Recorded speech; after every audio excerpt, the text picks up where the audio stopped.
नमस्कार शेतकरी बांधवांनो, आज आपण खरीप हंगाम 2026-27 बाबत एक महत्वाची अपडेट पाहणार आहोत।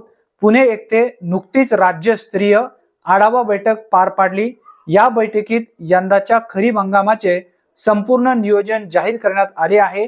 यावर्षी राज्यात सुमारे 145.20 लाख हेक्टर क्षेत्रावर पेरणीचे नियोजन करण्यात आले आहे। सर्वात महत्वाची गोष्ट म्हणजे शेतकरी कर्जमाफी संदर्भात सुद्धा यामध्ये अपडेट देण्यात आलेला आहे।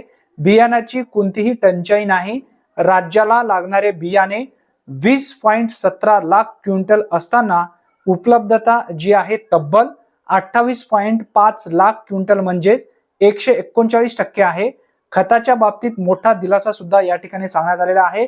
राज्याला 48.80 लाख मेट्रिक टन खत मंजूर झाले असून आतापर्यंत 25.17 लाख मेट्रिक टन खत उपलब्ध झाले आहे। म्हणजेच शेतकऱ्यांना बियाणे आणि खताची चिंता करण्याची गरज कसल्याही पद्धतींची नाही आहे।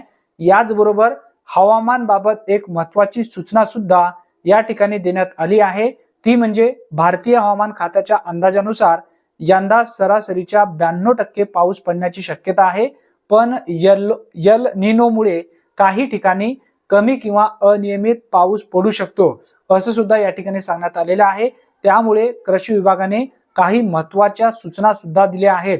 आता यामध्ये कोणकोणत्या सूचना आहेत हे समजून घ्या। हवामान प्रतिरोधक बियाणाचा वापर करा, सूक्ष्म सिंचन पद्धत वापरा, याचबरोबर जलसंधारणावर भर द्या, योग्य पीक नियोजन करा। आता सर्वात मोठी जी बातमी आहे आनंदाची ती आहे 30 जून पूर्वी कर्जमाफी। अहिल्याबाई होळकर कर्जमाफी योजनेअंतर्गत 2 लाख रुपयापर्यंतचे थकीत कर्ज माफ होणार आहे। याचबरोबर आणि जे शेतकरी नियमित कर्ज परतफेड करत आहेत त्यांना 50,000 रुपये प्रोत्साहनपर अनुदान दिले जाणार आहे, अशी सुद्धा माहिती राज्याचे कृषी मंत्री यांच्या माध्यमातून देण्यात आलेली आहे। सरकार शेतकऱ्यांच्या पाठीशी ठामपणे उभे आहे। शेतकरी बांधवांनो, यंदाचा खरीप हंगाम यशस्वी करण्यासाठी तुम्हाला ही माहिती अतिशय लक्षपूर्वक ठेवणे गरजेचे आहे आणि यानुसार जर नियोजन तुम्ही केलात तर नक्की तुमचा फायदा या ठिकाणी होणार आहे।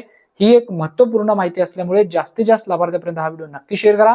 चॅनलवरती जर तुम्ही पहिल्यांदाच आला असाल तर चॅनलला सबस्क्राइब करून ठेवा। धन्यवाद। पुन्हा भेटूया नवीन व्हिडिओमध्ये नवीन माहितीसह। तोपर्यंत जय हिंद, जय महाराष्ट्र।